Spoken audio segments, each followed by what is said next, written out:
ঈশ্বর যদি নিরাকার, সর্বব্যাপক, সর্বশক্তিমান হন, তবে কি তিনি সাকার রূপ ধারণ করতে পারেন? যদি তিনি সাকার রূপ ধারণ করতে না পারেন, তাহলে তিনি কিসের সর্বশক্তিমান? সর্বশক্তিমান কথার অর্থ কি যা খুশি তাই?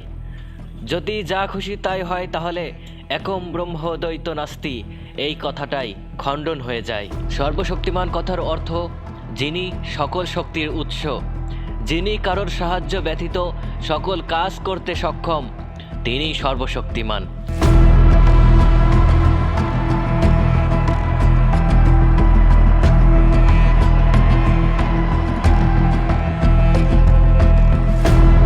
সর্বশক্তিমান কথার অর্থ এই নয় যে তিনি যা খুশি তাই করে নিজের শাশ্বত নিয়মকে খণ্ডন করবেন, কারণ তার নিয়ম চিরন্তন, চিরস্থায়ী, অপরিবর্তনীয়। ঈশ্বরের নাম জপ করে যদি আগুন শীতল হয়ে যায়, তাহলে বাস্তব ধর্মকেই অস্বীকার করা হয়। ঈশ্বর বহুরূপে মানুষের সামনে প্রকাশিত হচ্ছে, ভক্তের দুর্গতি দূর করছে, অশুভ শক্তির বিনাশ করছে, কিন্তু বাস্তবতাই ঈশ্বরের কোনো দেখা নাই।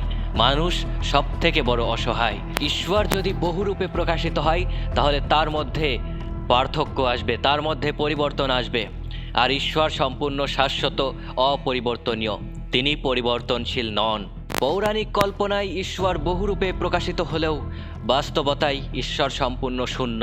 সুখের দিনে আমরা আমাদের কল্পনায় ঈশ্বরকে কত রূপে, কত মহিমায় সাজাই, কিন্তু দুঃখের দিনে, বিপদের দিনে সেই ঈশ্বর কেন পাশে নাই? মানুষের এই কল্পনা, মানুষের এই শিল্প মানুষকে সাময়িকভাবে সান্ত্বনা দিতে পারে, কিন্তু অসীম শূন্যতাকে কখনোই পূর্ণতা দিতে পারে না। আমাদের সকল অলৌকিকতা, ঈশ্বরকে নিয়ে লেখা সমস্ত মহিমা পুরাণের পাতায় সীমাবদ্ধ। বর্তমান বিশ্বে এর কোনো মূল্য নেই। প্রহ্লাদের ভক্তির জোরে ভগবান বিষ্ণু নৃসিংহ রূপে নাকি প্রকাশিত হয়েছে। আমরা যদি সেই ভক্তিবাদ অনুসরণ করি, তাহলে বর্তমান পরিস্থিতিতে আমাদের পরিণতি কেমন হবে? ধরুন আপনি সাঁতার জানেন না, এখন একটি গভীর পুকুরের পাশ দিয়ে যাচ্ছেন, হঠাৎ পা হড়কে পড়ে গেলেন, এখন আপনি কি করবেন? যদি কথিত ঈশ্বরের আশায় বসে থাকেন, তাহলে আপনার অবস্থা কি হবে?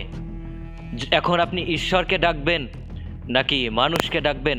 পৌরাণিক এই কাহিনীগুলোর পিছনে হয়তো কোনো শিক্ষা থাকতে পারে, কিন্তু এগুলোকে বাস্তবিক, জৈবিক হিসাবে কখনোই বিশ্বাস করা উচিত নয়। কারণ পবিত্র বেদের সিদ্ধান্ত একটাই, ঈশ্বর নিরাকার, যার স্বরূপ শূন্যতা।